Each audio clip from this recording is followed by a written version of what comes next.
విధ్వంస పాలనకు ఏడాది కావస్తుంటే తెలంగాణ సమాజం యావత్తు గోసపడుతుంటే కాంగ్రెస్ మాత్రం నిస్సిగ్గుగా విజయోత్సవాలు జరుపుతున్నది. రేవంత్ సర్కార్ తీరుపై తెలంగాణ ప్రజలు మండిపడుతున్నారు. అలవికాని హామీలతో తమను మోసం చేశారని ఒకవైపు, అన్ని వర్గాల ప్రజలు తీవ్ర అసహనంతో రగిలిపోతున్నారు. నిత్యం ధర్నాలు, నిరసనలతో తెలంగాణ అట్టుడుకుతోంది. ఒకవైపు బలహీన వర్గాలు భూముల కోసం పోరాడుతున్నారు. మరోవైపు సర్కార్ మాత్రం మానవ హక్కులను హరిస్తూ బుల్డోజర్ పాలనను కొనసాగిస్తున్నది. 6 గ్యారెంటీలో ఒక్కటంటే ఒక్కటి కూడా సంపూర్ణంగా అమలు చేయలేదు. కానీ ఆత్మస్తుతి, పరనింద చేస్తూ రేవంత్ రెడ్డి పబ్బం గడుపుకుంటున్నారు.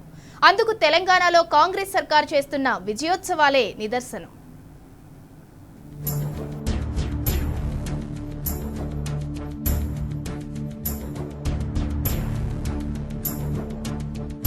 అసెంబ్లీ ఎన్నికలకు ముందు ప్రజలను బురిడి కొట్టించేందుకు కాంగ్రెస్ పార్టీ మార్కు రాజకీయం చేసింది. 6 హామీలు, ఉచిత బస్సు పథకం, 2 లక్షల వరకు రుణమాఫీ అని ప్రకటించింది. దాంతో జనాలు తమ వైపు మళ్లేందుకు చక్కగా వ్యూహరచన చేసింది. 6 గ్యారంటీల పేరు చెప్పి అధికారంలోకి వచ్చిన కాంగ్రెస్ పార్టీ ఆ తర్వాత ఆ హామీలను మర్చిపోయింది. ఉచిత బస్సు పథకం తప్ప మిగతా వాటి జోలికి వెళ్లలేదు. ఎన్నికలకు ముందు అన్ని బస్సుల్లో ఫ్రీ అని ప్రకటించి అధికారం చేపట్టిన తర్వాత తూచనింది.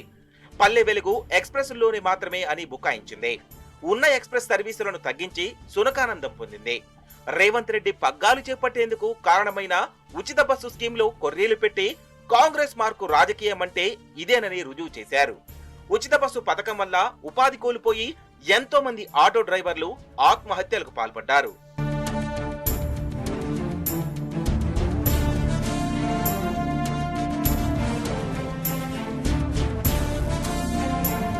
మాకెందుకంటే ఈ మహాలక్ష్మి పథకం పెట్టిన తర్వాత మా ఆటో కార్మికులకు, మా ఆటో అన్నలకు జీవనోపాధి లేకుండా పోయింది. ఆటోలు కిరాయి లేక కుటుంబాలు రోడ్ల మీద పడే పరిస్థితి వస్తుంది. దానికి తోడుగా ఇవాళ వచ్చిన ఆటో నడవలేక, వాళ్ళు కిరాయిలు కట్టుకోలేక, ఫైనాన్సులు కట్టుకోలేక ఇవాళ ఆటోలు అమ్ముకుంటున్నారు. వాళ్ళు ఆత్మహత్యలకు పాల్పడుతున్నారు.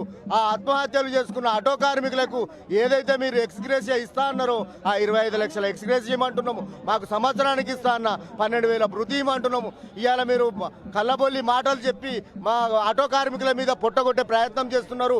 రేవంత్ సీఎం గా బాధ్యతలు చేపట్టి ఏడాది కావస్తోంది. 13 హామీలిచ్చి చేతులు దులుపుకున్నారు. నింగికి నిచ్చెన వేసి గొప్పగా ప్రచారం మాత్రం చేసుకున్నారు. సంక్షేమ పాలసీ అంటే మరిచిపోయే పరిస్థితిని తీసుకొచ్చారు. విద్యా పాలసీ ఊసే లేదు. ఉపాధి పాలసీ గురించి ప్రస్తావన లేదు. హెల్త్ పాలసీని పట్టించుకునే నాదుడే లేడు. గత 10 ఏళ్లలో వైద్య రంగానికి బీఆర్ఎస్ అధిక ప్రాధాన్యమిచ్చింది. Health care సెంటర్లను నెలకొల్పింది. సిటీలో బస్తీ దవాఖానాలు ఏర్పాటు చేసి పేదలకు నాణ్యమైన వైద్యం అందించింది. కాంగ్రెస్ పాలనలో పేదలను పట్టించుకునే నాదుడే లేడు. రాష్ట్ర అభివృద్ధి కోసం స్పష్టమైన విధానం లేదు. జనాలనే కాదు, ప్రతిపక్షాల గొంతు నొక్కుతోంది. ప్రభుత్వ తప్పిదాలను బయట పెడితే చాలు తప్పుడు కేసులు పెడుతూ భయభ్రాంతులకు గురి చేస్తుంది. ఏ ఒక్కరిని వదలకుండా వేధింపులకు గురి చేస్తోంది.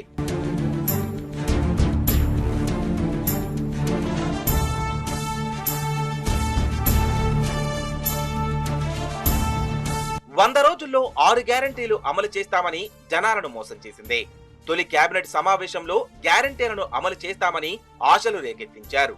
చేతల్లో అమలు కాలేదు. తరువాత డెడ్ లైన్ల పేరుతో కొత్త పల్లవి అందుకున్నారు. అన్నదాతలను రేవంత్ సర్కార్ నట్టెట ముంచింది. 2 లక్షల రుణమాఫీ పేరుతో నమ్మక ద్రోహానికి పాల్పడింది. లోన్ మాఫీ కోసం రైతులు చెప్పులరిగేలా బ్యాంకుల చుట్టూ తిరిగారు. అయినా ఎలాంటి ప్రయోజనం లేదు. తీసుకున్న రుణం మాఫీ కాక కొత్త లోన్ రాక అరిగోస పడుతున్నారు. 11 నెలల కాలంలో రేవంత్ ఎందుకో చేసిందేంటి అని గుర్తు చేసుకుంటే ప్రతిపక్షాలను ఉరికించి కొడతానని చెప్పడం, బీఆర్ఎస్ పార్టీపై విషం కక్కడం, గులాబీ నేతలపై దాడులు చేస్తామని ప్రకటించడం, తెలంగాణ తీసుకొచ్చిన కేసీఆర్ఏ లక్ష్యంగా విమర్శలు చేయడం, కనీసం వయసుకు గౌరవం ఇవ్వకుండా పరుష పదజాలంతో దూషించి రేవంత్ రెడ్డి తన శాడిజాన్ని బయటపెట్టారు. ఇక మూసీ పేరుతో కొత్త రాజకీయాలకు తెరతీశారు. మూసీ సుందరీకరణ పేరుతో అక్కడున్న వారిని మెడపట్టి బయటకు పంపిస్తున్నారు. హైడ్రా పేరుతో సామాన్యుల గుండెల్లో రైలు పరిగెత్తిస్తున్నారు.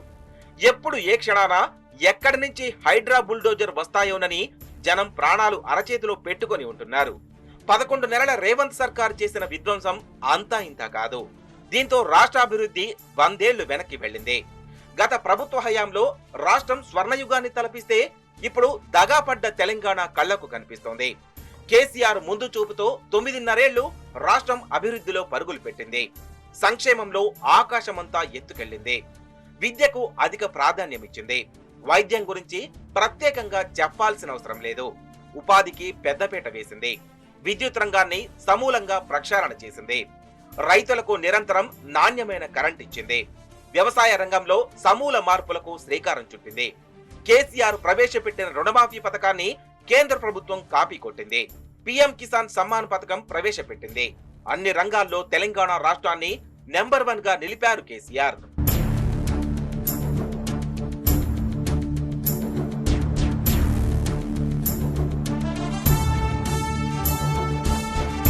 గత 9.5 ఏళ్లలో అభివృద్ధి పదంలో పయనించిన తెలంగాణ రాష్ట్రం దోపిడీ ముఠాల చేతిలో పడి దగాకు గురవుతోంది. అభివృద్ధి అనే సంగతిని కాంగ్రెస్ నేతలు ఎప్పుడో మరిచిపోయారు. సంపదను ఎలా కొల్లగొడదామనే ఆలోచనతో రేవంత్ అండ్ కోవుంది తప్ప ప్రజా ప్రయోజనాల ఊసే లేదు. 11 నెలల్లో తెలంగాణ విధ్వంసానికి గురైందని తెలంగాణ పౌర సమాజం గొంతు చించుకొని గర్జిస్తోంది.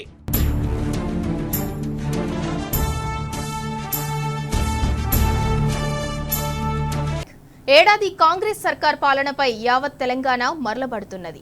దశాబ్ద కాలంలో ప్రగతి కాంతులు విరచిమ్మిన రాష్ట్రం కాంగ్రెస్ గద్దెనెక్కిన ఏడాదికే ఆగమైపోయింది. మతి తప్పిన రాజకీయాలతో పాలన గతి తప్పింది. అలవికాని హామీలతో ప్రజలను మాయ చేసిన రేవంత్ రెడ్డి గద్దెనెక్కిన తర్వాత అస్సలు రంగు బయటపెట్టారు. సంక్షేమానికి తూట్లు పొడిచి అభివృద్ధిని పాతరేశారు. నిరుపేదల చదువుకు భవిత లేకుండా పోయింది. సాగు సంక్షోభంలో పడింది. ప్రగతి ప్రమాదంలో కూరుకుపోయింది. ఇందిరమ్మ రాజ్యం అంటే నిర్బంధమని బోధపడింది. తెలంగాణ ప్రజలు దిక్కులేని పక్షుల్లా విలవిల్లాడుతున్నారు. తమ భూములు కాపాడుకునేందుకు గిరిజనులు ఢిల్లీలో మొరపెట్టుకుంటున్నారు. సమస్యలు పట్టించుకునే నాదుడే లేడు. ఏడాది కాంగ్రెస్ పాలనలో తెలంగాణ ప్రజలు నరకయాతన పడుతున్నారు.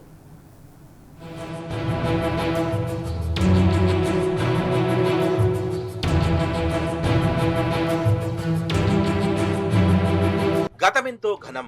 కాంగ్రెస్ పాలనలో తెలంగాణ పాతాళానికి పడిపోయింది. అన్ని రంగాల్లో తెలంగాణను కేసీఆర్ రాకెట్ వేగంతో డెవలప్ చేశారు. రాష్ట్రాన్ని ఆకాశమంతా ఎత్తుకు తీసుకెళ్లారు. ప్రతి ఒక్క రంగం అద్భుతం సృష్టించింది. తెలంగాణ అభివృద్ధిని యావత్ దేశం చూసింది. ఇతర రాష్ట్రాలకు ఆదర్శంగా నిలిచింది. కొత్త రాష్ట్ర అభివృద్ధిని చూసి మేధావులే ఆశ్చర్యపోయిన సందర్భాలున్నాయి. ఇప్పుడు పరిస్థితి మారిపోయింది. తెలంగాణ తిరోగమన దిశలోకి వెళ్ళింది.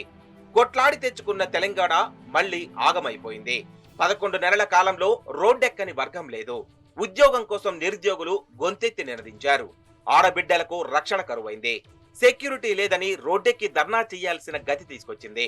శాంతి భద్రతలను కాపాడే పోలీసుల భార్యలు రోడ్డెక్కారంటే పరిస్థితి ఏంటో అర్థం చేసుకోవచ్చు. భర్తల చేత వెట్టి చాకిరీ చేయిస్తున్నారని భార్యలు చేపట్టిన నిరసనను యావత్ దేశం కళ్లారా చూసింది. డిజిటల్ సర్వే కోసం ఏఈఓ ఉద్యోగులను వేధించారు. సర్వే వద్దు మొర్రో అనే పరిస్థితి ఏర్పడింది. రక్షణ లేదని జర్నలిస్టులు ఆందోళనకి దిగారంటే రేవంత్ పాలన ఏ విధంగా ఉందో తెలుసుకోవచ్చు. 4th ఎస్టేట్ గా పరిగణిస్తున్న జర్నలిస్టుల భావ స్వేచ్ఛను రేవంత్ సర్కార్ హరించి వేసింది.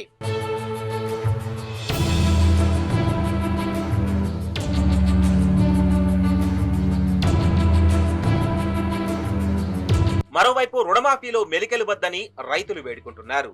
రైతు భరోసా ఇవ్వాలని విన్నవిస్తున్నారు. పంటకు గిట్టుబాటు ధర కల్పించాలని గోడు వెళ్లబోసుకుంటున్నారు. సన్నవడ్లే కాదు అన్ని రకాల వరికి 500 రూపాయల బోనస్ ఇవ్వాల్సిందేనని భీష్మించుకొని కూర్చున్నారు. లగచర్లలో పరిశ్రమల కోసం భూములు తీసుకోవడంపై గిరిజనులు ఆక్రోశించారు. రైతులకేం తెలియదు, రైతులు భూములు ఇచ్చేస్తారు, వాళ్ళ ఎంతో కొంత డబ్బులు ఇద్దామని అనుకుంటున్నారేమో ప్రభుత్వం. అది జరగదు. మేము సావడానికైనా సిద్ధంగా ఉన్నాం, కానీ మా భూములు మేము ఇవ్వము. ఫార్మా ఎవరి కోసం పెడుతున్నాం? అల్లుడు కోసం పెడుతున్నాం, అన్న కోసం పెడుతున్నాం. మరి మా పిల్లల భవిష్యత్తు మేము రోడ్ పైననే బతకాలా? రైతులమని రోడ్ పైననే బతికి ఉండాలా? రేవంత్ రెడ్డి బాగుపడు చేస్తాడు, మాకు మంచిగా చేస్తాడని నీకు ఓటేసింది నమ్ముకొని, కానీ మాకు మమ్మల్ని రోడ్డు మీద కూర్చునే పరిస్థితి నువ్వు చేసినావు. కానీ మేము గంటెడు భూమి సావని కూడా సిద్ధం, సత్యని కూడా సిద్ధం. లేకుండా పెన్షన్ల కోసం వృద్ధులు ధర్నా చేయాల్సిన దుస్థితి దాపురించింది. ఇలాంటి పరిస్థితి వస్తుందని కలలో కూడా ఊహించలేమని వాపోయారు. 2500 రూపాయల పెన్షన్ ఇస్తామని ఆడపడుచులను కాంగ్రెస్ ప్రభుత్వం వంచనకు గురిచేసింది. నెలలు గడుస్తున్నాయి తప్ప పెన్షన్ రావడం లేదని ఏ నలుగురు మహిళలను కదిపినా చాలు బాధను పంచుకుంటున్నారు. కళ్యాణ లక్ష్మి ఊసేలేదు. షాదీ ముబారక్ ప్రస్తావన లేదు. దళిత బంధు, బీసీ బంధు లేవు. రేవంత్ పాలనలో అన్ని వర్గాలు దగా పడ్డాయి. డిక్లరేషన్ పేరుతో కాంగ్రెస్ ఇచ్చిన ప్రతి హామీని అటకెక్కించే ప్రయత్నం చేస్తుంది. కరోనా సమయంలో చావుకెదురొడ్డి వారియర్లుగా నర్సులు పనిచేశారు. ఉద్యోగాల భర్తీలో ప్రాధాన్యత ఇవ్వాలని అడగడమే పాపమైపోయింది. దాంతో వారిని రేవంత్ సర్కార్ రోడ్డుకి ఇచ్చింది. మెగా డిఎస్సి పేరుతో నిరుద్యోగులను మోసం చేశారు. విద్యార్థులకు భరోసా కార్డు, నిరుద్యోగులకు నెల నెల 4,000 భృతి, వృద్ధులకు 4,000 రూపాయల పెన్షన్, రైతుకు 15,000 రైతు భరోసా, రైతు కూలీ, కౌలు రైతులకు, ఆటో డ్రైవర్లకు ఆర్థిక సాయం చేస్తామని మాట తప్పారు. గురుకులాల్లో విద్యార్థుల పరిస్థితి దారుణంగా మారింది. సరైన ఆహారం లేక ఫుడ్ పాయిజన్ జరుగుతోంది. 11 నెలల్లో ఏకంగా 42 మంది విద్యార్థులు మృత్యువాత పడ్డారు.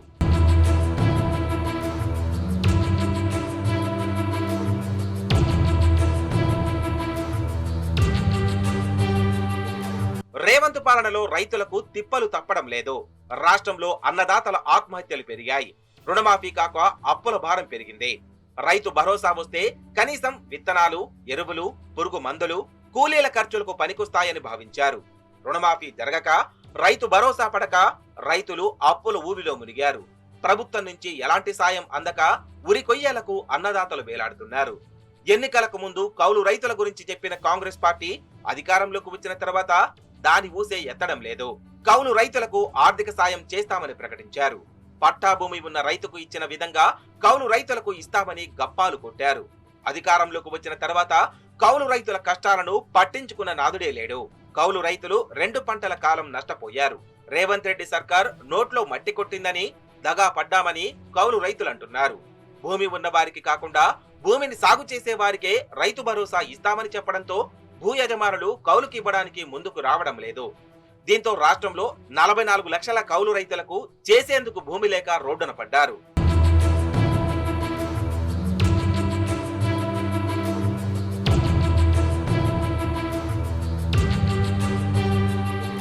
రేవంత్ సర్కార్ హయాంలో తెలంగాణలోని ప్రతి ఒక్క వర్గం నిర్లక్ష్యానికి గురవుతోంది. ఇచ్చిన హామీలే అమలు చేయడం లేదని జనం గగ్గోలు పెడుతున్నారు. ప్రభుత్వం ఏర్పడిన కొద్ది రోజులకే ప్రజల తిరుగుబాటు మొదలైంది. అందుకోసమే హైడ్రా, మూసీ పేరుతో డైవర్షన్ పాలిటిక్స్ చేస్తోందని విశ్లేషకులు అభిప్రాయపడుతున్నారు.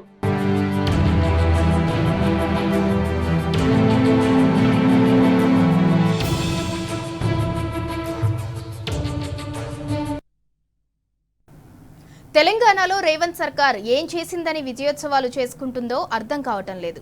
రేవంత్ పాలనలో ఎవరు సంతోషంగా ఉన్నారు? విద్యార్థులు, నిరుద్యోగులకు మేలు జరిగిందా? 2 లక్షల ఉద్యోగాల పేరుతో దగా చేసినందుకు విజయోత్సవాలు చేసుకుంటున్నారా? అవ్వ తాతలకు పెన్షన్లు పెంచుతామని మోసం చేసినందుక ఈ విజయోత్సవాలు? వెట్టి చాకిరీ చేయిస్తున్నారని హోంగార్డుల భార్యలు రోడ్డెక్కి నిరసన చేపట్టినందుకు విజయోత్సవాలు చేసుకుంటున్నారా?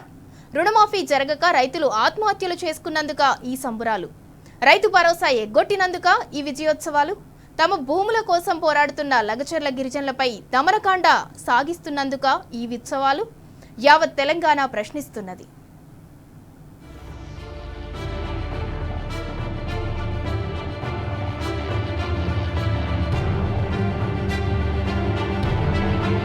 బీఆర్ఎస్ హయాంలో తెలంగాణ స్వర్ణయుగాన్ని తలపించింది.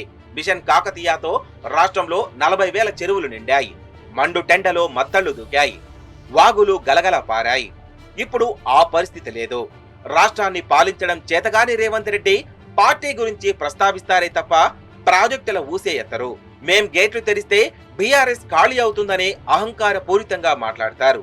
ఫార్మాసిటీ, మెట్రోలో మార్పులంటూ లీకులిచ్చి తమ వారి భూదందాకు తెరతీశారు. RRR ప్రాజెక్టు అలైన్మెంట్ లో మార్పులని, పార్టీ ఫండ్, ఎన్నికల ఖర్చుల కోసం నిధులు సమకూర్చే పనిలో నిమగ్నమైంది. రాష్ట్రంలో అభివృద్ధి కారిడార్స్ ను మార్పులు చేసింది.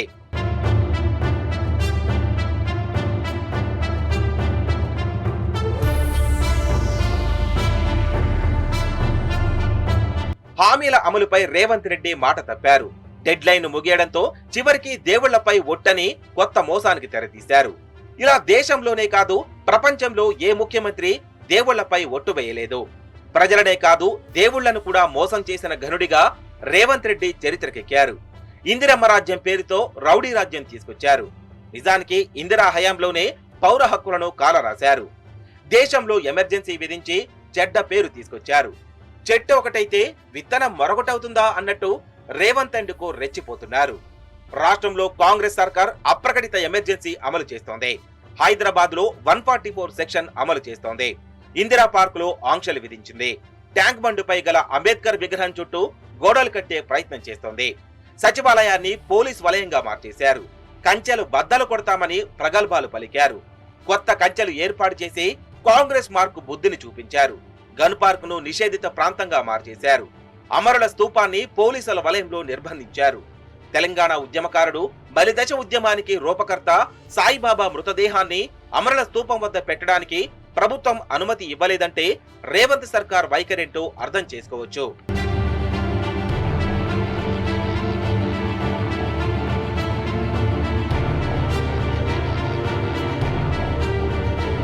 వాక్ స్వాతంత్రాన్ని కాంగ్రెస్ సర్కార్ హరించింది. సచివాలయంలో జర్నలిస్టులపై ఆ పార్టీ ఎమ్మెల్యేలు దాడికి తెగబడ్డారు. సచివాలయంలో 6వ అంతస్తులోకి జర్నలిస్టులకు అనుమతి లేదు. సచివాలయంలో మీడియా ప్రతినిధులపై మంత్రులు, ఎమ్మెల్యేలు బెదిరింపులకు తెగబడుతున్నారు. ఇదే ప్రగతి భవన్ లో నిర్వహించిన ప్రజా దర్బార్ 3 నాళ్ల ముచ్చటగానే మిగిలింది.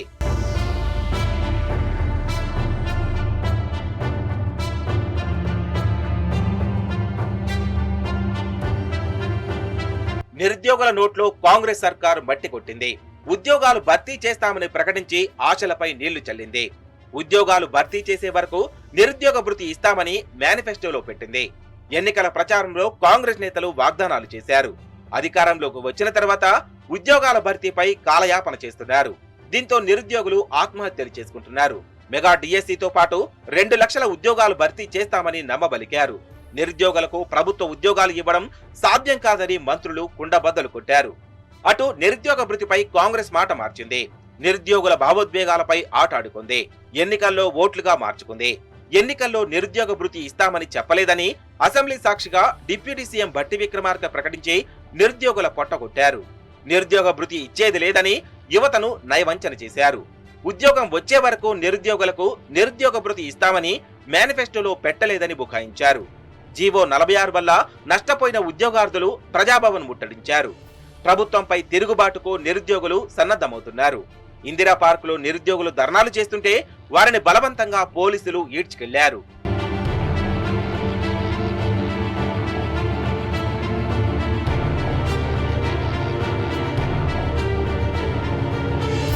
గొల్ల కురమలను కాంగ్రెస్ పార్టీ మోసం చేసింది. స్కీమ్ కొనసాగిస్తుందని నమ్మించి నెట్టడి ముంచింది. అధికారంలోకి వచ్చిన వెంటనే 2వ విడత గొర్రెల పెంపకం చేస్తామని తడిగుడ్డతో గొంతు కోసింది. ఇప్పటికీ గొర్రెల పంపకం గురించి కాంగ్రెస్ సర్కార్ మాట్లాడడం లేదు. వెరసి ఎన్నికల ముందుకు డీడీ కట్టిన వారికి కూడా పంపిణీ చేయలేదు. ఇప్పుడు వారందరిపై వడ్డీకి భారం పడింది. కాంగ్రెస్ పార్టీ అధికారంలోకి వస్తే కళ్యాణ లక్ష్మి, షాదీ ముబారక్, కళ్యాణ లక్ష్మి పథకం కింద 1,00,000తో పాటు 10 గ్రాముల బంగారం కూడా ఇస్తామని ఎన్నికల ప్రచారంలో చేశారు. కాంగ్రెస్ అధికారంలోకి వచ్చిన 100 రోజుల్లో తెలంగాణ వ్యాప్తంగా లక్షల పెళ్లిళ్లు జరిగాయి. ఇప్పటి వరకు ఈ స్కీమ్ అమలు కాలేదు. తులం బంగారం ఇవ్వలేదు.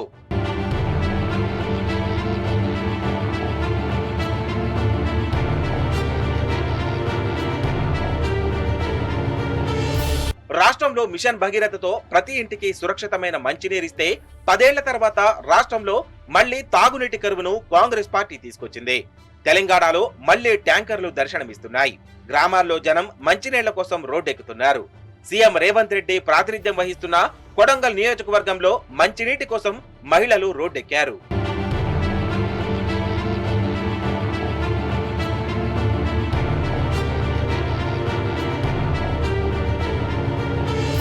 రేవంత్ రెడ్డి సర్కార్ విధ్వంస పాలన కొనసాగుతుంది. మూసీ సుందరీకరణ, అక్రమ కట్టడాల పేరుతో పేదల ఇళ్లు కాంగ్రెస్ ప్రభుత్వం కూల్చుతోంది. దీంతో లక్షల కుటుంబాలు నిర్వాసితులవుతున్నాయి. మూసీ జన్మస్థలం దామగుండంలో నేవీ రాడార్ స్టేషన్ కోసం 1000 ఎకరాల భూమిని కేంద్ర ప్రభుత్వానికి ఇచ్చారు. వేలాది చెట్లను నరికి హైదరాబాద్ కు ఆక్సిజన్ గా ఉన్న పచ్చని అడవిని రేవంత్ రెడ్డి తన స్వప్రయోజనాల కోసం తాకట్టు పెట్టారు. నల్గొండలో అదానీ సిమెంట్ ఫ్యాక్టరీ కోసం ప్రజల జీవితాలను రిస్కులో పెట్టారు. ఆదిలాబాద్ లో ఇథనాల్ కంపెనీ కోసం భూములు అక్రమంగా గుంజుకునే ప్రయత్నం చేస్తున్నారు. సీఎం రేవంత్ సొంత నియోజకవర్గం లగచర్లలో ఫార్మా కంపెనీ కోసం తన సొంత ప్రజల భూములు బలవంతంగా గుంజుకుంటూ వారి జీవితాలను విధ్వంసం చేస్తున్నారు.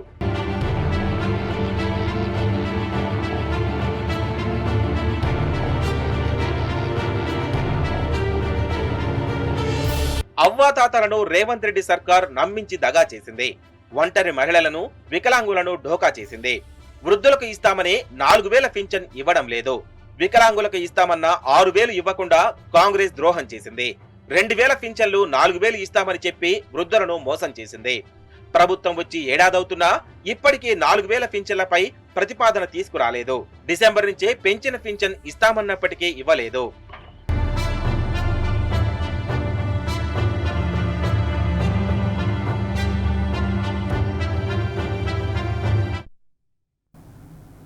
ఇది ఇవాల్టి special focus. Keep watching tea news.